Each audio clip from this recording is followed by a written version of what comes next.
एक बहुत ही important topic है आप सभी का, जो कि अंतरराष्ट्रीय संबंध से जुड़ा हुआ है। और ये टॉपिक है आपका भारत मध्य पूर्व यूरोप आर्थिक गलियारा। इसको बोलते हैं हम IMEC।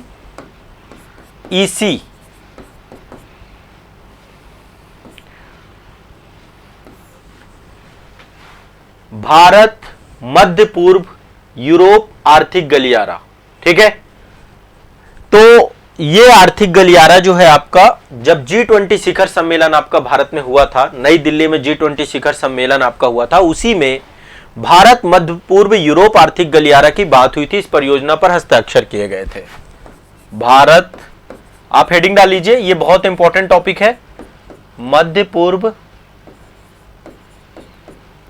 भारत मध्य पूर्व यूरोप आर्थिक गलियारा।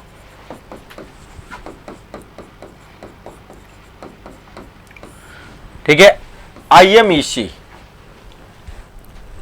अब एक बार इसको अच्छे से समझते हैं, इस पूरे टॉपिक को अच्छे से इसको दृष्टिपात करते हैं, अच्छे से इसको समझने का प्रयास करते हैं, ताकि ये टॉपिक से जो भी क्वेश्चन प्रारंभिक परीक्षा में बनेंगे वो भी आप कर लेंगे, और जो क्वेश्चन इसके जो है आपके जहां भी बनेंगे, मेंस में बनेंगे, प्री में बनेंगे, आप अच्छे से इनको कर पाएंगे। ठीक है, सबसे पहली बात करते हैं कि इसमें हस्ताक्षरकर्ता देश कौन कौन से हैं।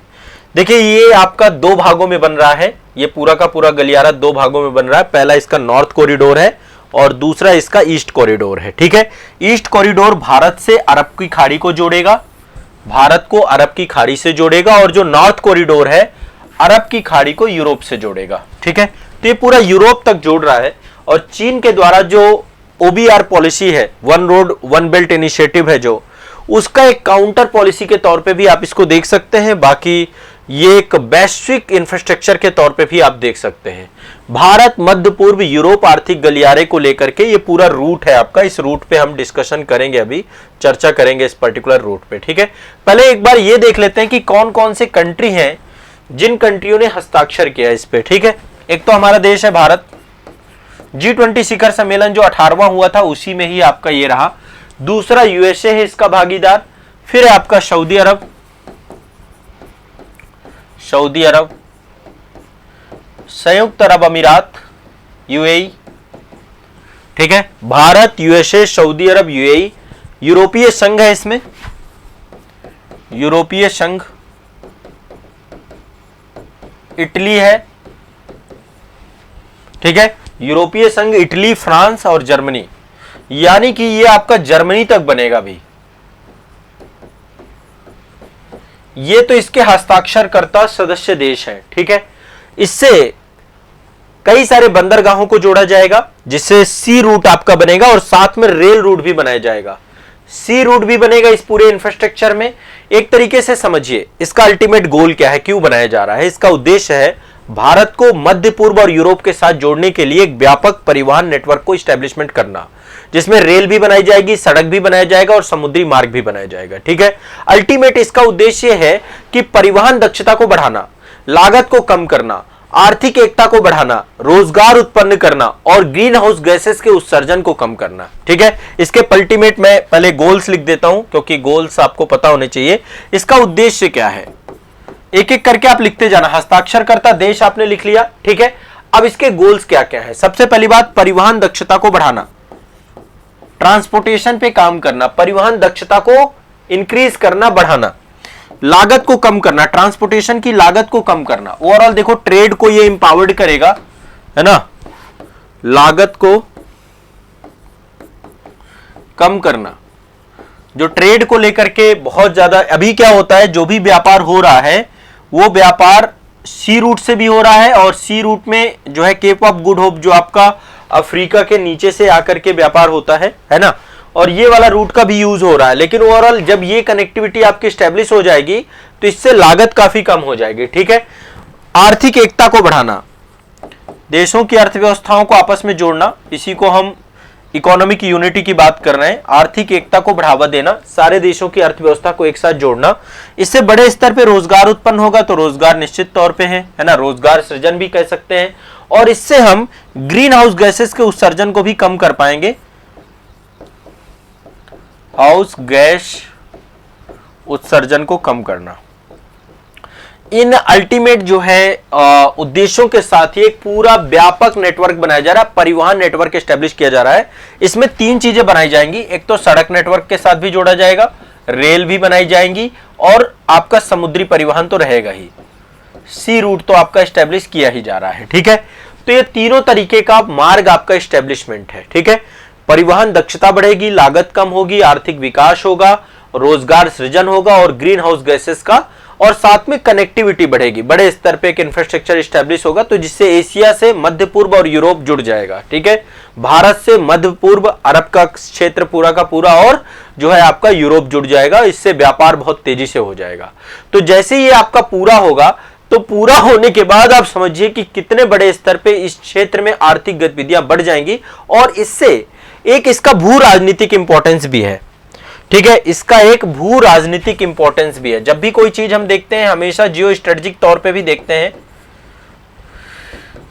भू राजनीतिक, यदि हम उद्देश्य की बात करें तो भू राजनीतिक जो आपका चीन के द्वारा बेल्ट एंड रोड इनिशिएटिव है आपका BRI, उसकी OBOR या BRI जो उसका इनिशिएटिव है, बेल्ट एंड रोड इनिशिएटिव, उसके काउंटर के तौर पे इसको आप देख सकते हैं। ठीक है, जिस तरीके से चीन का बहुत तेजी से प्रभाव बढ़ रहा है पूरे विश्व में, और चीन जिस तरीके से शोषणकारी नीतियों को लेकर के चलता है, उसके काउंटर में चीन के बढ़ते आर्थिक और राजनीतिक प्रभाव को संतुलित करने के लिए, बैलेंस करने के लिए इसका जो है इसको बनाया जा रहा है, और इसमें अमेरिका इसीलिए साथ में आया है।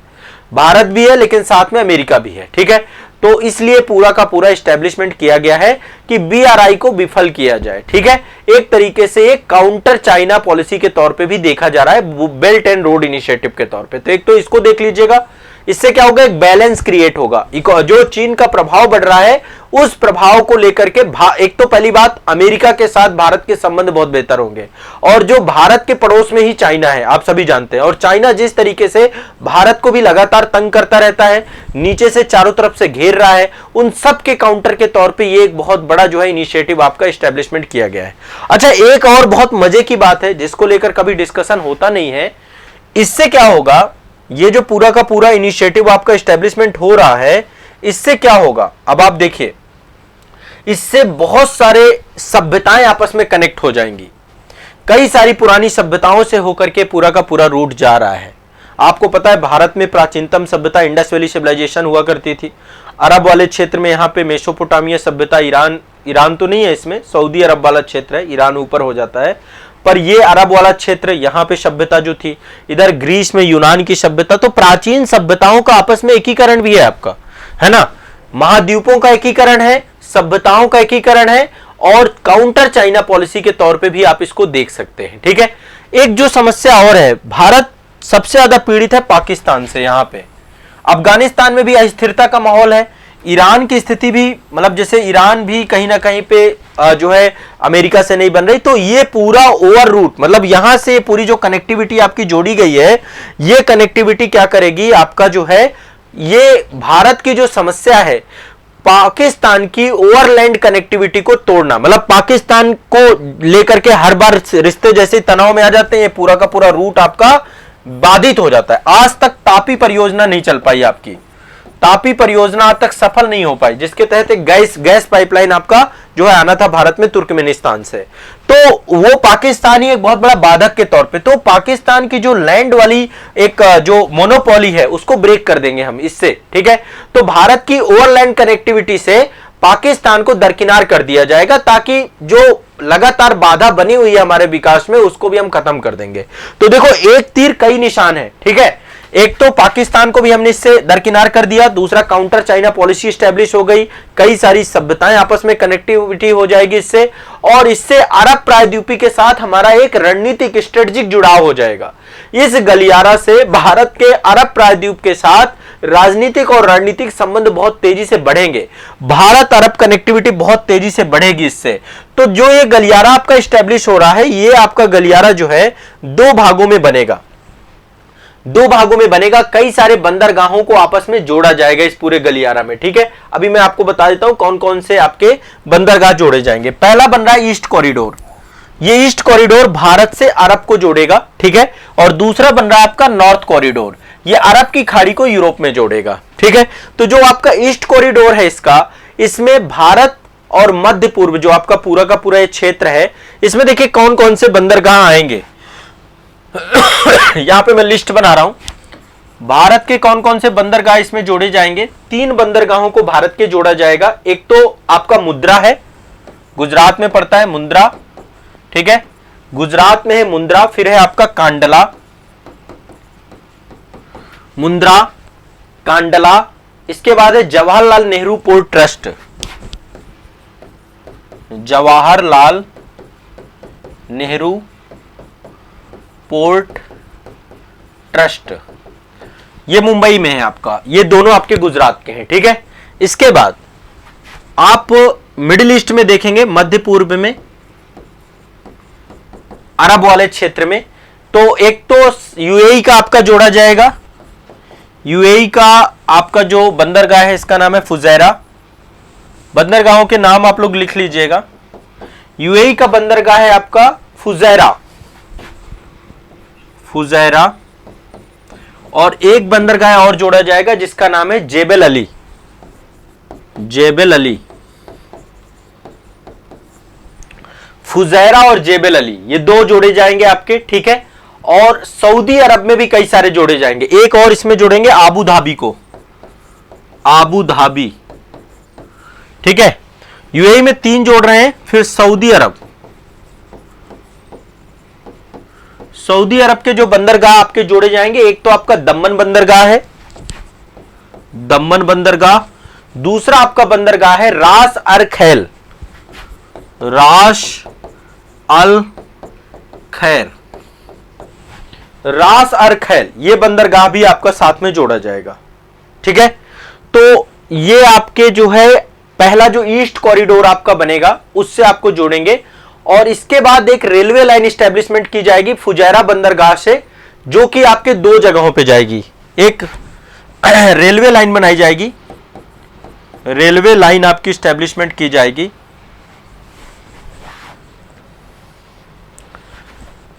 रेलवे लाइन, रेलवे लाइन कौन सी होगी? ये आपका जो रेलवे लाइन बनाई जाएगी ये फुजैरा बंदरगाह को सऊदी अरब से जोड़ेगी। फुजैरा बंदरगाह को कहां से जोड़ेगी? सऊदी अरब से। सऊदी अरब में एक जगह है गुआईफात, गुआईफात जहां स्थल है वहां पे रेलवे लाइन भी स्टैब्लिश की जाएगी। और दूसरी जगह है हराद, अभी मैं इनको मानचित्र में भी दिखा दूंगा, ठीक है। गुआईफात और हराद को आपस में जोड़ा जाएगा। इसके बाद जो है जार्डन में हाइफा बंदरगाह को भी जोड़ेगी ये, ठीक है। जार्डन, जार्डन को भी रेलवे लाइन जोड़ेगी। और जार्डन से फिर ये हाइफा बंदरगाह, हाइफा आपका कहां पड़ता है? इजराइल में। इजराइल को भी इस पूरे रूट में रखा गया है, ठीक है। तो हाइफा बंदरगाह को भी इसको जोड़ा जाएगा, ठीक है। तो एक ये हो गया। अब इसके बाद इजराइल का एक बंदरगाह है, इजराइल, इजराइल का हाइफा ही है, हाइफा बंदरगाह। ये भी काफी चर्चा में रहा है, इस बार इसको भी ध्यान रखिएगा, इससे भी क्वेश्चन पूछ सकता है। हाइफा बंदरगाह आपका कहां पड़ता है? इजराइल में। हाइफा बंदरगाह कहां पड़ता है? इजराइल में। इसके बाद यूरोप की बात करें तो यूरोप में ये ग्रीस जो कंट्री आपकी, यूनान, यूनान को भी जोड़ा जाएगा। ग्रीस में है पीरियस बंदरगाह, पीरियस बंदरगाह, ठीक है, पीरियस बंदरगाह है, ठीक है। इसके बाद इटली में मेसिना बंदरगाह, ग्रीस में पीरियस बंदरगाह, इटली में आपका है मेसिना बंदरगाह। ये सब आपसे क्वेश्चन मैच द फॉलोइंग में पूछा जा सकता है, ठीक है। और फ्रांस में आपका मर्सिले, फ्रांस में आपका है मर्सिले। ये बंदरगाह याद कर लेना, मैच द फॉलोइंग में आ सकता है, आईएएस में, पीसीएस में, किसी में भी आ सकता है, याद रखना। तो ये बंदरगाहों को जोड़ा जा रहा है। फिर फ्रांस से रेल रूट के माध्यम से जर्मनी को जोड़ दिया जाएगा, जर्मनी को भी इसमें ऐड कर दिया जाएगा। तो ये जर्मनी से भारत तक का पूरा प्रोजेक्ट है।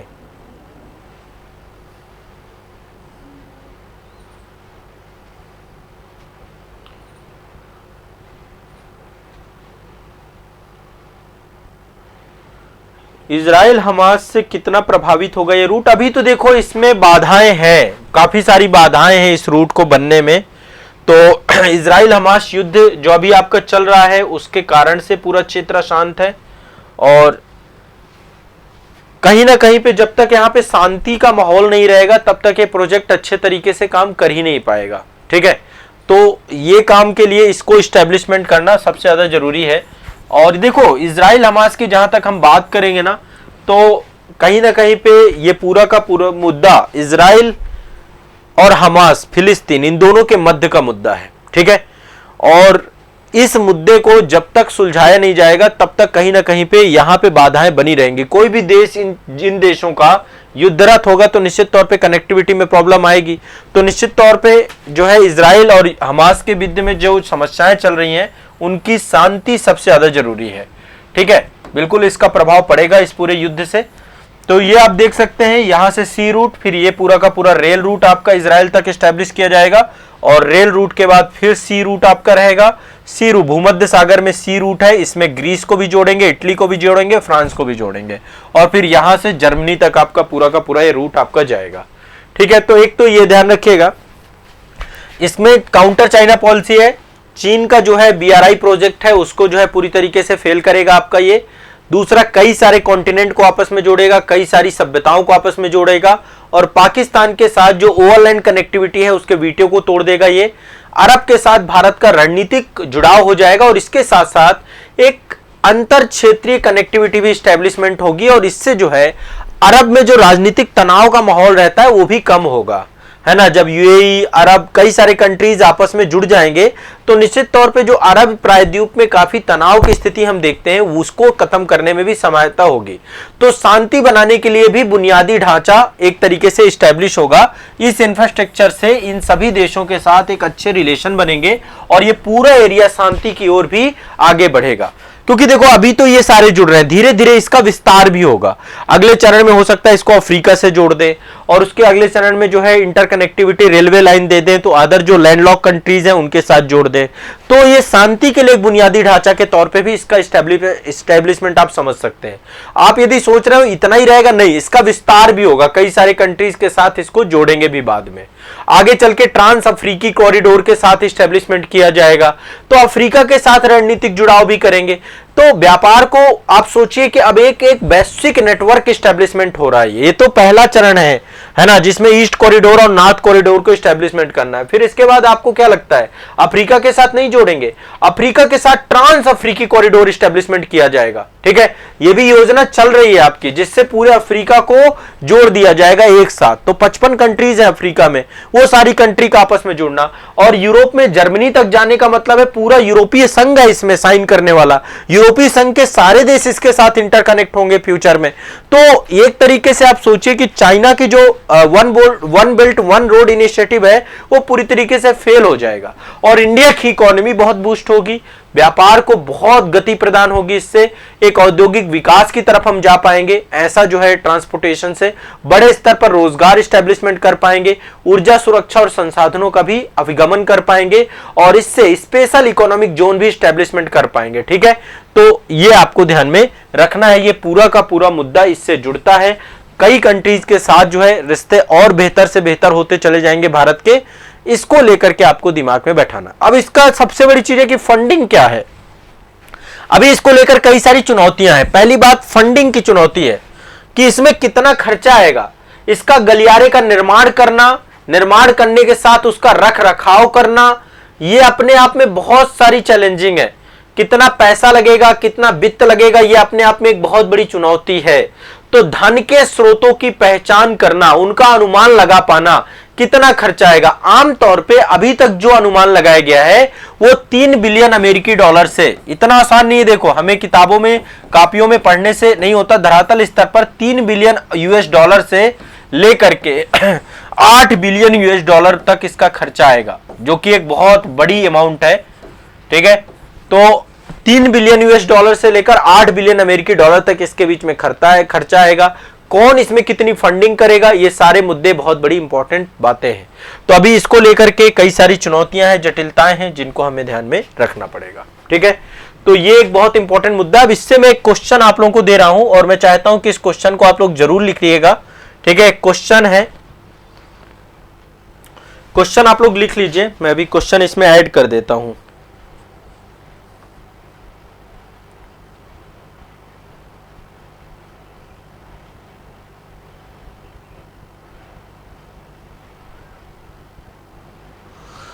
चलिए क्लास करिए, क्लास में पहले फोकस करिए, बाकी बातें बाद में करिएगा। तो ये एक देखो, जहां तक है प्रीलिम्स में भी इससे एक क्वेश्चन बनेगा और मेंस का एक क्वेश्चन दे रहा हूं जिसको आप लोग घर पे लिखने का प्रयास करिएगा, ठीक है?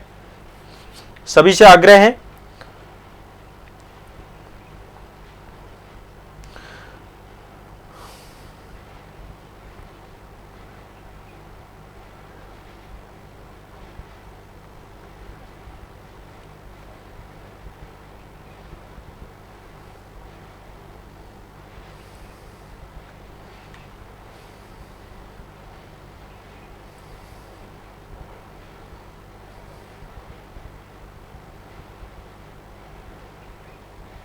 एक मिनट रुकिएगा, मैं क्वेश्चन आप लोगों को सामने डिस्प्ले करवा देता हूं।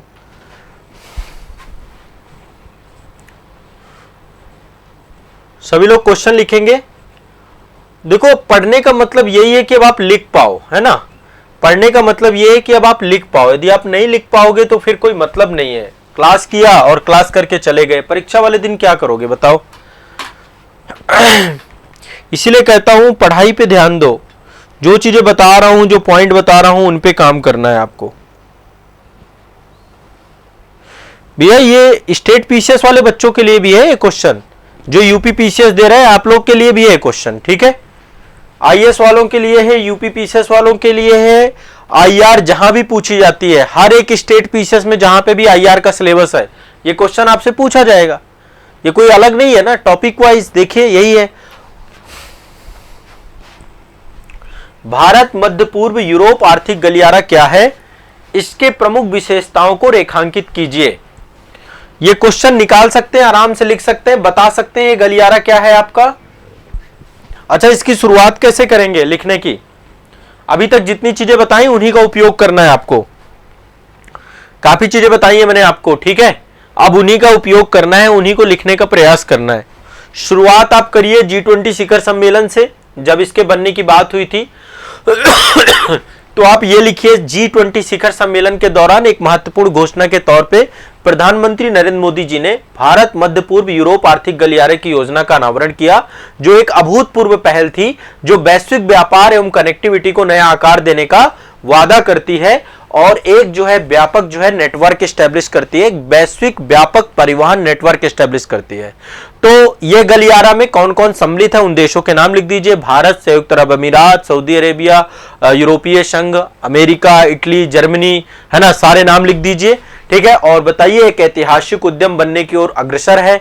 अतीत के प्रसिद्ध जो आपका सिल्क रूट होता था और मसाला मार्गों को पीछे छोड़ देगा, एक नया रूट एस्टेब्लिश किया जा रहा है, एक मेगा आर्थिक गलियारा आपका एस्टेब्लिश किया जा रहा है। तो ये आपको बताना है। फिर इसके उद्देश्य बताइए, क्या क्या उद्देश्य हैं। काउंटर चाइना पॉलिसी के तौर पे है, वो भी बताइए। एक बहुआयामी गलियारे के तौर पे इसको बताइए कि ये एक व्यापक बुनियादी ढांचा नेटवर्क के तौर पे काम करेगा। तो इसको रेल लिंक के साथ भी जोड़ेंगे, इसको हाइड्रोजन पाइपलाइन के साथ भी जोड़ेंगे, हाई स्पीड डेटा केबल के साथ भी जोड़ेंगे, हाइड्रोजन पाइपलाइन के साथ जोड़ेंगे, बिजली केबल्स के भी साथ जोड़ेंगे और इसको ग्रीन एनर्जी के तौर पे भी स्टैब्लिश किया जाएगा, है ना? ग्रीन हाउस उत्सर्जन में भी काम आएगा, है ना? तो यहाँ पे जो है इसके साथ क्या बनाई जाएंगी, हाई स्पीड डेटा केबल्स भी बनाई जाएंगी, हाइड्रोजन पाइपलाइंस भी बनाई जाएंगी, ताकि स्वच्छ ऊर्जा स्रोतों और कम कार्बन उत्सर्जन के प्रति भी प्रतिबद्धता स्टैब्लिशमेंट की जाए, उस डायरेक्शन पे भी काम किया जाएगा, ठीक है? और बिजली आपूर्ति को सुनिश्चित करने के लिए बिजली केबल्स भी बिछाई जाएंगे इसमें। रेल बनेगी तो निश्चित तौर पे विद्युत की जरूरत पड़ेगी। अब इससे होगा क्या, इकोनॉमिक इंपावरमेंट होगा, बुनियादी ढांचे का विकास होगा, क्षेत्रीय असमानताएं कम होंगी, ठीक है? और जो चाइना काउंटर चाइना पॉलिसी है वो आपको एस्टेब्लिशमेंट मिलेगा। ये सारे पॉइंट आपको लिखना है। एक तरीके से जो आपकी सप्लाई चेन है वो आपकी जुड़ेगी इससे, ठीक है? भू राजनीतिक जो है रणनीतिक तौर पे काम आएगा। ये परिवहन लागत कम होगी, हरित लक्ष्यों के अनुरूप होगा, पर्यावरण के लिए जरूरी होगा, इससे रोजगार सृजन होगा, आपूर्ति श्रृंखला स्टैब्लिश होगी, एनर्जी ग्रीन एनर्जी स्टैब्लिश होगी, व्यापार प्रक्रियाओं को सरल बनाएगा, विश्व स्तरीय एक नेटवर्क स्टैब्लिश करेगा, विश्व को आपस में जोड़ने का प्रयास करेगा और भारत का निर्यात बढ़ाएगा। ये भारत का एक्सपोर्ट बढ़ाएगा, भारत का निर्यात विविधता और वैश्विक बाजारों तक भारत की पहुंच को सुनिश्चित कराएगा। ये सारे पॉइंट लिख डालिए और आपको बस इतने पॉइंट लिख देने भी बहुत हैं और अच्छे नंबर मिल जाएंगे आपको।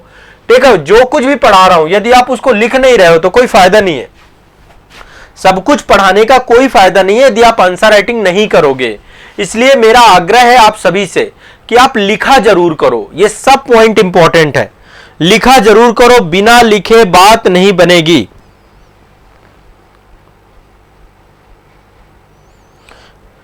देखो आप लोग भी थोड़ा सा गूगल करोगे ना, इसका रूट मैप आपको मिल जाएगा, बहुत कठिन नहीं है रूट मैप। देखो मैं एक बार एक जूम कर देता हूं इमेज को, आप यहां से रूट मैप है इसका। ठीक है, ये आपका एक मुद्रा जो है आपका बंदरगाह है, इधर जो है मुंबई में जवाहरलाल नेहरू न्यावा सेवा है। ठीक है, तो यहां से एक सी रूट स्टैब्लिश होगा। ठीक है, और ये फिर आपका यूएई में जाकर के जेबल अली के साथ जुड़ेगा। फिर इसके बाद यहां से सी रूट है आपका, तो सी रूट के बाद फुजैरा में जोड़ा जाएगा, अबू धाबी में जोड़ा जाएगा, और इसके बाद फिर ये आपका रेल रूट पूरा का पूरा सऊदी अरेबिया के अंतर्गत स्टैब्लिश किया जाएगा। ये हाइफा बंदरगाह आपका इजराइल में पड़ता है।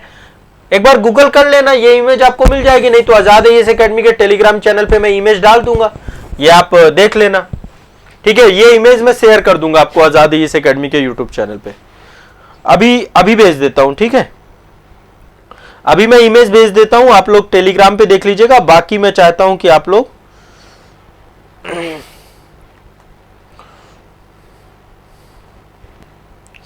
देखो सब कुछ मिल जाएगा, कोई इसमें दिक्कत नहीं है। हाँ, रूट आप यदि बना दोगे तो ज्यादा अच्छा रहेगा, रूट बनाना चाहिए आप लोगों को। मैंने टेलीग्राम पे आपके शेयर किया है इमेज को, जो इमेज मैं आपको दिखा रहा हूं ना, 2 कॉरिडोर है इसमें। ठीक है, नॉर्थ कॉरिडोर और साउथ कॉरिडोर, माफ करिएगा ईस्ट कॉरिडोर। ये चीज भी जरूर बताइएगा कि 2 भागों में बनेगा, 2 हिस्सों में आपका ये बनेगा। ठीक है, 2 कॉरिडोर में आपका एस्टेब्लिशमेंट होगा इसका।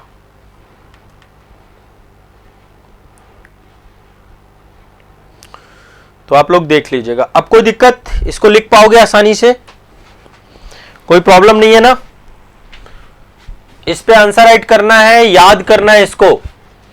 ठीक है, इसमें 2 गलियारे हैं, भारत को अरब सागर की खाड़ी से जोड़ेगा, अरब की खाड़ी से जोड़ेगा, और उत्तरी गलियारा इसका भारत को वो खाड़ी को यूरोप के साथ जोड़ेगा। पूर्वी गलियारा जो है भारत को अरब की खाड़ी से जोड़ेगा और उत्तरी गलियारा खाड़ी को यूरोप से जोड़ेगा। ठीक है,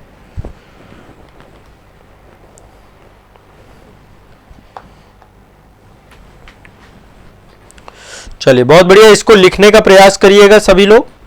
ठीक।